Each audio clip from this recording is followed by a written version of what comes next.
Bonjour à toutes, bonjour à tous. La reprise d'appui pour les francophones, split step pour tous les anglophones.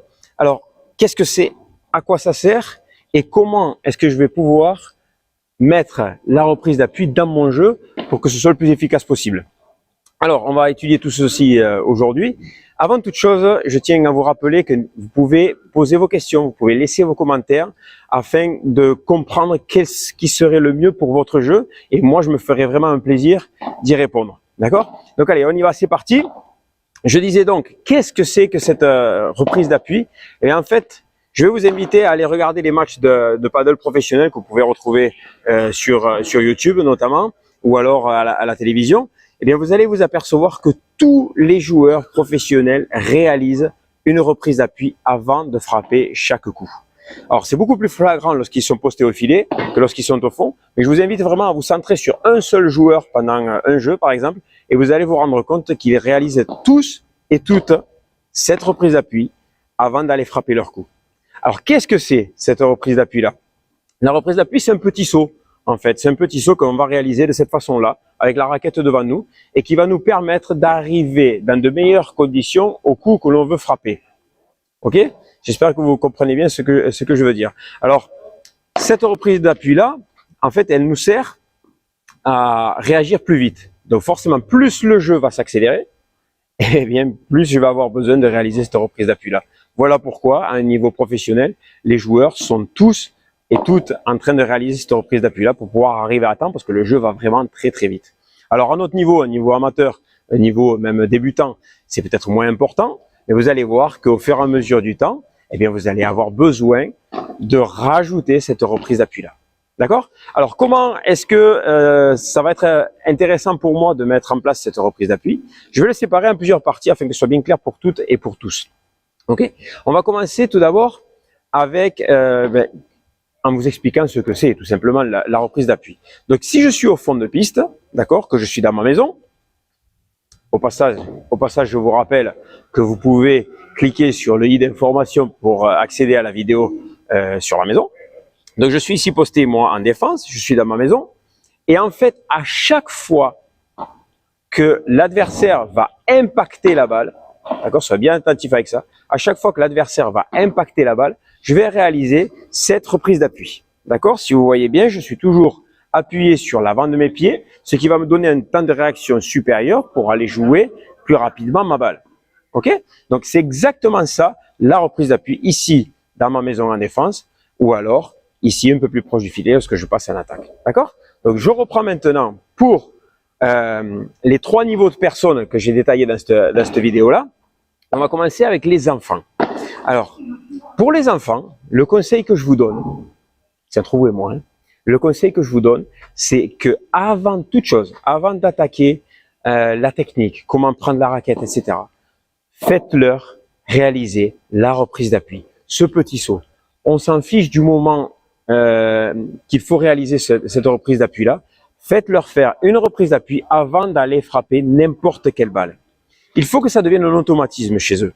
D'accord? Si les enfants comprennent qu'à chaque fois il faut faire une reprise d'appui avant d'aller frapper un coup ou un autre, eh bien vous allez voir que très très vite, ce sont des éponges, hein, les enfants de toute façon.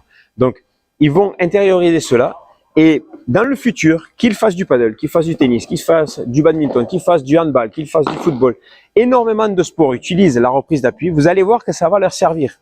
Ce sera bon pour eux, et notamment bon pour leur cerveau, puisqu'ils vont détecter les choses beaucoup plus vite, ils vont être beaucoup plus réactifs. Donc ça, c'est pour les enfants débutants, d'accord? Donc n'hésitez pas, chez les enfants, appliquer la reprise d'appui, ça ne peut qu'être positif pour eux. Ok? Maintenant, nous avons le deuxième style de personnes, les personnes qui sont adultes, d'accord? Adultes comme vous et moi, vous commencez le paddle, vous n'avez jamais joué au paddle. Est-ce que ça vaut le coup de passer du temps à faire une reprise d'appui? Personnellement, je vais vous dire la vérité, je ne crois pas que ce soit le plus important. L'important pour une personne qui débute le paddle, c'est surtout de prendre plaisir, de passer des balles, d'accord, et de nous centrer sur des choses qui sont peut-être un peu plus importantes que la reprise d'appui, comme le serait la position dans la maison, le temps d'attente, d'accord, la lecture de balles, etc. Essayer de passer un maximum de balles avec notre propre technique pour faire que l'on puisse rire sur le terrain. Donc on va dire que la reprise d'appui dans ce cas-là, pour ces types de personnes-là, personnellement, je vous le déconseille. D'accord? Ça va vous faire perdre du temps, perdre du plaisir, alors que il y a tellement d'autres choses que vous pouvez travailler avec votre entraîneur ou même vous-même à la maison, qui vont vous permettre justement de mieux jouer, de passer plus de balles, d'avoir des points qui vont durer plus longtemps et vous allez prendre beaucoup plus de plaisir. Donc ça, ce serait pour les personnes qui sont débutantes. Ce qui se passe, c'est que débutant, on ne va pas rester toute notre vie débutant. On va avoir un niveau qui va augmenter. Et ce niveau qui va augmenter, eh bien, il va arriver un jour où vous allez jouer contre des personnes qui ont un rythme de jeu supérieur, un rythme de croisière qui est supérieur au vôtre, et donc vous allez voir que vous allez vous retrouver un petit peu bloqué, c'est-à-dire vous ne trouvez pas d'option. Et c'est à ce moment-là que vient la reprise d'appui, parce que la reprise d'appui, c'est la base du jeu de jambes, d'accord? Donc en fait, si j'ai un jeu de jambes qui est beaucoup plus actif, eh bien je vais pouvoir arriver plus vite, comme je vous le disais, ce que font les joueurs professionnels, je vais pouvoir arriver plus vite à la balle suivante, etc. Donc en fait, la reprise d'appui va me servir vraiment à un moment donné dans mon jeu, dès que je vais voir que je vais être un peu bloqué par la vitesse, eh bien je vais rajouter cette reprise d'appui, ça va me permettre d'être beaucoup plus réactif, de partir plus vite vers la balle, et donc ça va me servir à être meilleur sur le terrain. Alors maintenant, on va détailler un petit peu, suivant les zones sur le terrain, qu'est-ce que je peux faire? D'accord? Donc d'abord, je suis en défense. Alors, à quel moment je vais devoir réaliser cette reprise d'appui? Eh bien, le mieux, je le disais tout à l'heure, c'est que au moment où les adversaires impactent la balle, c'est vraiment au moment où ils touchent la balle avec leur raquette que vous allez devoir réaliser cette reprise d'appui. Donc, je vais devoir être toujours très attentif à ce qui se passe pour qu'au moment où il y ait l'impact de la balle, je puisse réaliser ma reprise d'appui ainsi. Ok? Après, donc, je vais soit venir jouer la balle devant moi, soit je vais aller derrière moi jouer une sortie de vitre ou une balle de défense, mais vraiment toujours être très attentif à ce moment-là, au moment de l'impact. Le but, il est que j'augmente mon temps de réaction. Donc, si je ne fais pas attention à ça, si je réalise ma reprise d'appui trop tôt, c'est-à-dire que l'adversaire moi, je vais réaliser ma reprise d'appui et l'adversaire va ensuite toucher la balle, eh bien, je serai déjà avec mon poids du corps au sol et je vais mettre trop de temps à démarrer pour aller chercher la balle.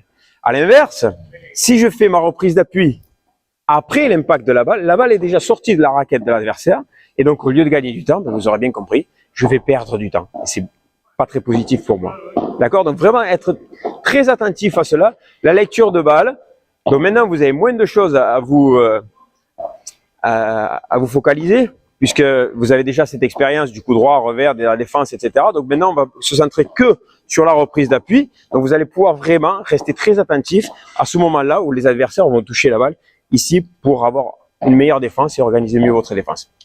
Deuxième étape, maintenant, l'attaque. Lorsque je suis au filet, donc je suis arrivé ici au filet, eh bien c'est exactement la même chose. Donc vous allez jouer vos balles et donc vous allez bien regarder le moment où l'adversaire va impacter la balle pour réaliser votre reprise d'appui. Alors vous allez me poser la question, vous allez me dire, oui mais nous sommes deux ici au filet, donc peut-être la balle ne va pas venir vers moi. Vous avez raison. Mais ce qui se passe, c'est que on ne peut pas savoir si la balle va venir vers moi ou si elle va venir vers mon adversaire.